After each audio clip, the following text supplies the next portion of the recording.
बहुत समय पहले एक गांव में रघु नाम का एक गरीब किसान रहता था।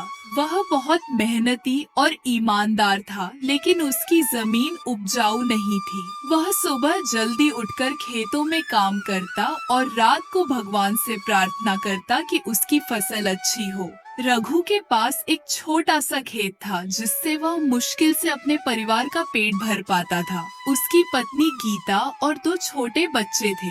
गीता बहुत समझदार थी और हमेशा रघु का हौसला बढ़ाती थी। रघु हमेशा कहता, मेहनत करने वाले को एक न एक दिन सफलता जरूर मिलती है। एक साल गांव में बहुत कम बारिश हुई। खेत सूखने लगे और फसलें खराब हो गई। गांव के कई किसानों ने पैसे उधार लिए थे, लेकिन फसल बर्बाद होने से वे कर्ज चुकाने में असमर्थ थे। रघु भी बहुत चिंतित था। उसकी फसल भी खराब हो गई थी और घर चलाने के लिए उसके पास पैसे नहीं थे। गांव के जमींदार से उसने कुछ पैसे उधार लिए थे, लेकिन अब उसे वापस करना मुश्किल हो गया था। जमींदार का मुनीम बार बार रघु के घर आता और कर्ज चुकाने के लिए दबाव डालता। एक दिन मुनीम ने गुस्से में कहा, अगर एक महीने में कर्ज नहीं चुकाया तो तुम्हारी जमीन जब्त कर ली जाएगी। रघु और उसकी पत्नी बहुत परेशान हो गए। बच्चों को भूखा देखकर उनका दिल टूट जाता था। रघु ने हार नहीं मानी। उसने सोचा कि केवल खेती पर निर्भर रहने के बजाय कुछ और भी किया जाए। वह पास के शहर गया और वहाँ जाकर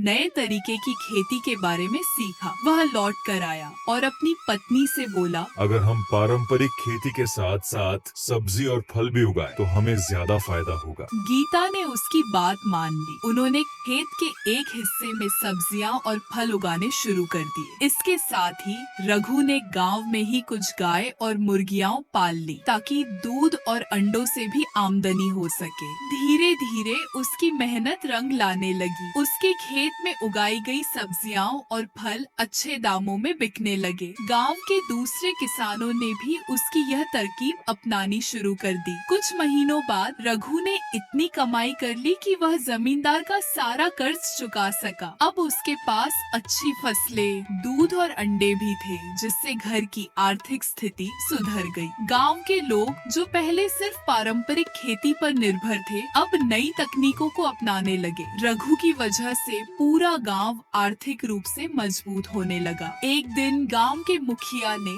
सभा बुलाई और कहा, रघु की मेहनत और सूझबूझ ने न केवल उसे बल्कि पूरे गांव को एक नई राह दिखाई है। हमें भी नई तकनीकों को अपनाना चाहिए और मेहनत करनी चाहिए। कुछ वर्षों में रघु गांव का सबसे सफल किसान बन गया। उसने न केवल अपने लिए बल्कि पूरे गांव के लिए एक नई मिसाल कायम की। सरकार ने भी उसकी मेहनत को सराहा और उसे सर्वश्रेष्ठ किसान पुरस्कार से सम्मानित किया। अब रघु के पास एक बड़ा खेत था और उसके बच्चे अच्छे स्कूल में पढ़ रहे थे। गांव के दूसरे किसान भी उसकी सलाह मानकर उन्नत खेती करने लगे थे। रघु ने हमेशा कहा, अगर सच्चे मन से मेहनत की जाए और नए तरीकों को अपनाया जाए तो किसान कभी गरीब नहीं रहेगा।